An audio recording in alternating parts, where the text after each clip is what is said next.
Hai Sobat Pintar, balik lagi bersama saya Chris di Duit Pintar. Saya yakin Sobat Pintar sudah pasti menerima THR. Namun mungkin ada sebagian yang nggak menerima THR, bisa aja karena memang pengusaha atau bisa aja karena memang sedang tidak memiliki pekerjaan. Ya nggak apa-apa, yang penting kita jadikan ini sebagai pembelajaran. Untuk yang menerima THR, mungkin ada sebagian dari Sobat Pintar yang bingung THR-nya mau diapain. Ketika episode ini saya upload, saya yakin ini adalah musim lebaran, di mana Sobat Pintar sudah pasti sedang bersilaturahmi kepada keluarga-keluarganya. Jadi pastikan Sobat Pintar bagikan juga episode ini. Mungkin saja bisa bermanfaat untuk saudara-saudaranya Sobat Pintar. Tentunya episode ini saya buat agar dapat membantu Sobat Pintar mengelola THR-nya menjadi lebih baik. Tentunya dalam konteks ini mengelola adalah mengalokasikan dan memprioritaskan secara lebih baik dan efektif. Jadi ikuti episode ini hingga habis ya. Episode hari ini disponsori oleh rekeningku, Indonesia Cryptocurrency Marketplace. Link pendaftarannya di kolom deskripsi ya.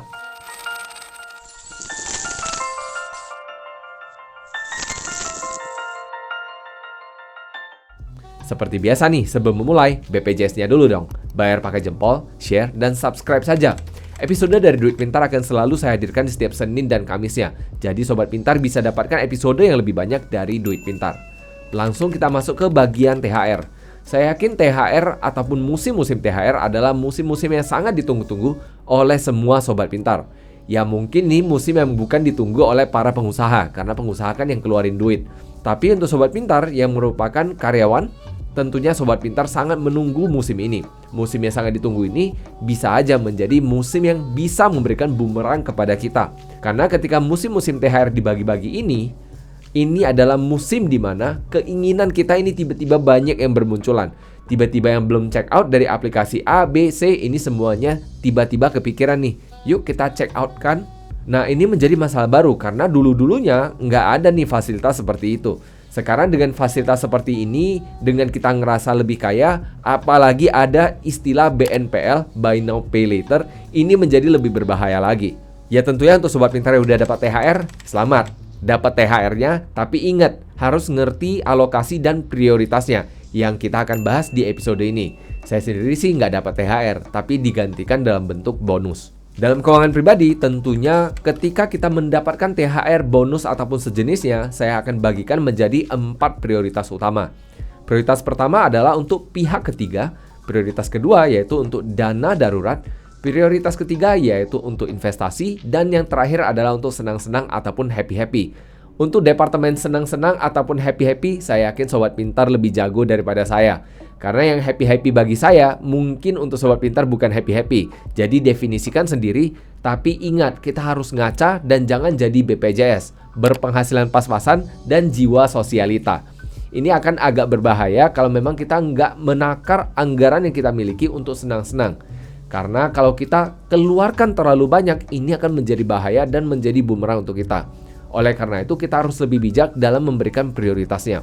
Dalam hal ini kita akan mulai dari yang pertama yaitu prioritas pihak ketiga. Prioritas pihak ketiga ini adalah untuk pembayaran utang-utangan, di mana utang-utangan ini bisa termasuk banyak sekali jenis utang. Namun untuk utang-utangan ini bisa termasuk utang saudara, utang keluarga, utang bank, cicilan mobil, cicilan rumah, pinjol, dan sebagainya. Ataupun mungkin Sobat Pintar yang sering pay later, silakan lunasi dulu semuanya. Alasannya paling sederhana, ketika kita memiliki utang-utang ini, tentunya kalau kita nggak bayar akan ada debt collector, akan ada yang nyariin kita untuk ngebayarin utang kita. Tentunya ini akan mengganggu mental kita, mengganggu konsentrasi kita untuk bekerja. Jadi untuk memiliki kedamaian ataupun peace of mind dalam bekerja, pastikan kita lunasi dulu. Cara melunasinya sudah saya bahas di episode sebelumnya juga, tapi singkatnya kalau kita ingin melunasi utang-utangnya, prioritaskan yang bunganya paling besar dulu. Jadi kita selesaikan yang bunganya paling besar dulu hingga ke bunga yang paling kecil. Tapi kalau kita beruntung dapat utang-utangan yang nggak pakai bunga, ya silakan pakai dulu. Tapi ingat kita alokasikan untuk cicilannya juga. Jadi jangan karena nggak ada bunga kita lupakan alokasinya. Karena kalau kita nggak alokasikan, yang ada nanti dikenakan bunga. Ini yang akan jauh lebih mahal jadinya. Setelah alokasi pihak ketiga selesai, semuanya beres, baru kita akan lanjut ke yang kedua yaitu bagian dana darurat. Saya nggak akan bahas soal dana darurat karena udah bahas di episode sebelumnya. Saya bahas cukup lengkap, cukup kompleks. Tapi singkatnya minimal yang harus kita miliki adalah 3 hingga 6 kali lipat dari pengeluaran bulanan kita.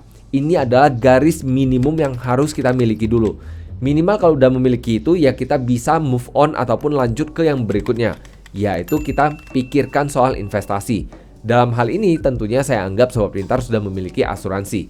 Kalau nggak memiliki asuransi, pastikan minimal sudah punya BPJS dulu. Untuk investasi, akan saya sarankan untuk mengalokasikannya sebanyak mungkin. Karena dengan kita alokasikan lebih banyak yang kita investasikan, ini tentunya akan mempercepat pencapaian tujuan keuangan kita. Karena banyak sekali di antara kita yang mungkin belum sanggup untuk melakukannya secara reguler ataupun secara rutin, maka dengan adanya THR ataupun bonus ataupun insentif ataupun uang lebih seperti ini, kita bisa gunakan untuk mempercepat pencapaian tujuan keuangan kita. Ya, saya udah bahas nih soal tujuan keuangan kita. Sobat Pintar ikuti lagi di episode sebelumnya juga. Jadi ini bisa menjadi alokasi terbesar dari THR ataupun dana lebih yang kita miliki. Tujuannya agar dana kita nggak kemakan oleh inflasi. Untuk inflasi saya juga baru bahas di episode sebelumnya, jadi Sobat Pintar bisa ikuti juga soal inflasi.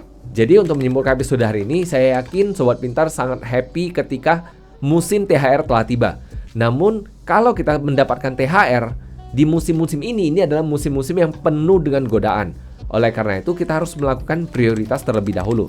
Prioritas pertama tentunya prioritas dana pihak ketiga. Kita selesaikan utang-utangan kita dulu, lunasi sebisa mungkin, agar kita nggak memiliki beban pikiran lagi. Dan yang tidak kalah penting, dana pihak ketiga ini yang kita utangi ini adalah tanggung jawab. Jadi harus kita selesaikan.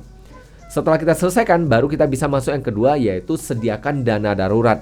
Ini minimal 3 hingga 6 kali dari pengeluaran bulanan kita. Jadi pastikan dana darurat sudah ada dulu, baru lompat ke yang ketiga, yaitu bagian investasi. Dengan asumsi kita sudah memiliki asuransi.